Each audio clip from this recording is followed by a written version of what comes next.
নমস্কার বন্ধুরা, সোনালী কিচেনে সবাইকে স্বাগত জানাই। বাচ্চা থেকে বড় সবাই তো পিঠে খেতে ভীষণই ভালোবাসে। আজকে আমি আপনাদের সাথে শেয়ার করব নরম তুলতুলে ক্ষীরের পাটিসাপটা।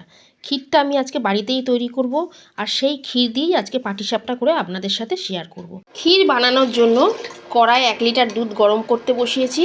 দুধটাকে ধিমে আঁচে জাল দিয়ে দিয়ে একটু ঘন করে নেব।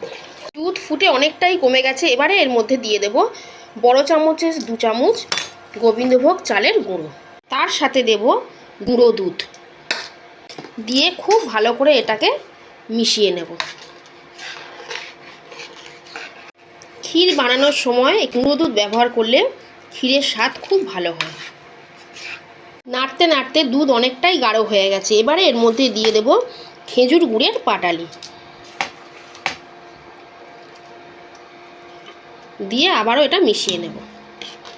আজকে আমি পাটালি গুড় দিয়ে ক্ষীরটা বানালাম। আপনারা চিনি দিয়েও করতে পারেন, তবে এখন তো গুড়ের সিজন। পাটালি গুড় দিয়ে এই ক্ষীরটা বানালে ক্ষীরের স্বাদ খুব ভালো হয়। ক্ষীর আমাদের একদম রেডি। এর থেকে বেশি আর ঘন করব না, কেন এটা ঠান্ডা হয়ে গেলে আরও একটু বেশি ঘন হয়ে যাবে। এবার আমি গ্যাস বন্ধ করে ক্ষীরটা ঠান্ডা হওয়ার জন্য রেখে দেবো। ততক্ষণ আমি পাটিসাপটার জন্য ব্যাটারটা রেডি করে নেব। পাটিসাপটা বানানোর জন্য আমি এখানে 1 বাটি গোবিন্দভোগ চাল জলে ভিজিয়ে রেখেছিলাম। চাল খুব ভালো করে ভিজে গেছে। এবার আমি এটা বেটে নেব। চাল আমি মিক্সিতে মিহি পেস্ট করে নিয়ে চলে এসেছি। আমি যেই বাটি মেপে চাল নিয়েছিলাম সেই বাটিরই হাফ বাটি ময়দা নিয়েছি, এর মধ্যে দিয়ে দেব। আর দেব 1 চিমটে লবণ, দিয়ে এটাকে খুব ভালো করে মাখবো। এখানে আমি অল্প অল্প করে জল দেব আর ব্যাটারটা মাখতে থাকবো। খুব বেশি জল দিয়ে পাতলা করে দেবেন না। ব্যাটারটা যদি খুব বেশি পাতলা হয়ে যায় পাটিসাপটাগুলো ভালো তৈরি হবে না। আমি এখানে চাল বেটে ব্যবহার করেছি, আপনারা চালের গুঁড়িও ব্যবহার করতে পারেন। ব্যাটারটা খুব ভালো করে ফেটিয়ে নিয়েছি। এবারে আমি এর মধ্যে দেব 2 চামচ গুঁড়ো দুধ। আপনারা গুঁড়ো দুধের বদলে লিকুইড দুধও ব্যবহার করতে পারেন। আর দেব 1 কাপ পাতলা খেজুরের গুড়, দিয়ে আবারও ব্যাটারটাকে ভালো করে গুলব। পাটিসাপটার জন্য ব্যাটার আমাদের একদম রেডি। আমি ঠিক এই রকম ঘনত্বে তৈরি করেছি। এবারে আমি পাটিসাপটাগুলো তৈরি করে নেব। গ্যাসে আমি তাওয়া বসিয়ে দিয়েছি। তাওয়া খুব ভালো গরম হয়ে গেছে।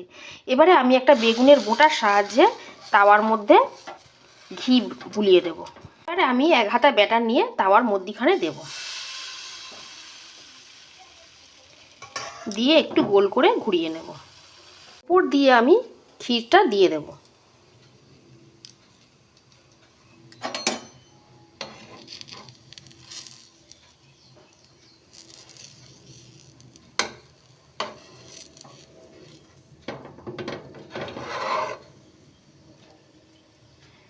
একটা পাটিসাপটা আমাদের তৈরি হয়ে গেল। এইভাবে আমি সবগুলো তৈরি করে নেব। ক্ষীর দিয়ে তৈরি এই পাটিসাপটার রেসিপি আজকে আপনাদের কেমন লাগলো কমেন্ট করে অবশ্যই জানাবেন। ভালো লেগে থাকলে লাইক করবেন, শেয়ার করবেন, চ্যানেলটা সাবস্ক্রাইব করে দেবেন। আজকের মতো এই পর্যন্তই। সবাই খুব ভালো থাকবেন, সুস্থ থাকবেন। ধন্যবাদ।